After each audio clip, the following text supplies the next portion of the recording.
పెద్దపల్లి జిల్లా రామగిరి పిఎస్ వద్ద ఉద్రిక్త వాతావరణం నెలకొంది. కమాన్పూర్ మాజీ మార్కెట్ కమిటీ చైర్మన్ సత్యనారాయణను రామగిరి పోలీసులు అక్రమంగా అరెస్టు చేశారు.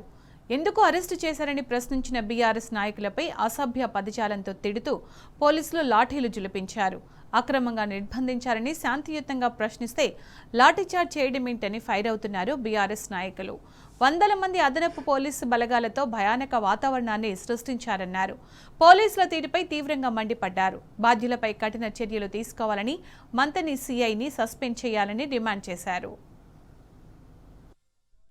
అక్రమంగా అరెస్ట్ చేసి పోలీస్ స్టేషన్లో నిర్బంధిస్తే మేము బీఆర్ఎస్ టీబీజీకేఎస్ లీడర్లందరం వచ్చి శాంతియుతంగా అసలు ఆయన ఎందుకు అరెస్ట్ చేసిండ్రు, తగు కారణాలేంటి, మరి ఏమైనా కేసులు పెడతాను ఆయన మీద, ఆయన ఏం చేసినా అడగడానికి మేము విషయం తెలుసుకోవడానికి పోలీస్ స్టేషన్లకు వస్తే పోలీస్ స్టేషన్ ముంగట శాంతియుతంగా కూర్చున్న మమ్మల్ని అందరినీ కూడా మండల పరిధిలో ఉన్న కార్యకర్తలు, సర్పంచులు, ఎంపీటీసీలు, జెడ్పీటీసీ వీళ్ళందరూ మేము శాంతియుతంగా విషయం తెలుసుకుందామని చెప్పేసి మేము వస్తే సిఐ గారు వచ్చేది రాగానే పరుషత పదజాలతో దూషిస్తూ ఆయన లాఠీలు తీసుకొని ప్రతి ఒక్కరి మీద వీరంగా సృష్టించండి.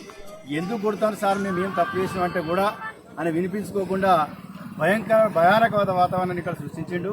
Social media YouTube channel editor TV అతన్ని కావాలని అరెస్ట్ చేసిన విధంగా కనపడతా ఉన్నది.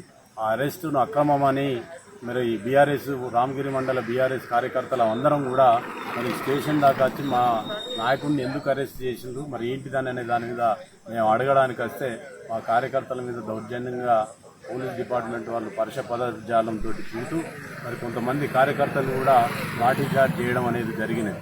ఏమైనా చేసిండు ఆయన మావోయిస్టా లేకుంటే ఏమైనా బాంబులు తెచ్చిండా, ఎందుకు అరెస్ట్ చేసిండని నేను అడిగినందుకు నన్ను మొత్తం కొట్టిండు. ఇది ఎక్కడైతే దౌర్జన్యం, పోలీసు వాళ్ళకు దౌర్జన్యం ఎక్కడిది, మమ్మల్ని కొట్టే హక్కు ఇక్కడిది. మమ్మల్ని కొట్టవలసిన పని అయింది. వాళ్ళొక్క నౌకరి, నేను సుతం సింగరేణి ఎంప్లాయీస్, నన్ను ఎందుకు కొట్టవలసి వచ్చింది, కొట్టవలసిన పనే ఉన్నది.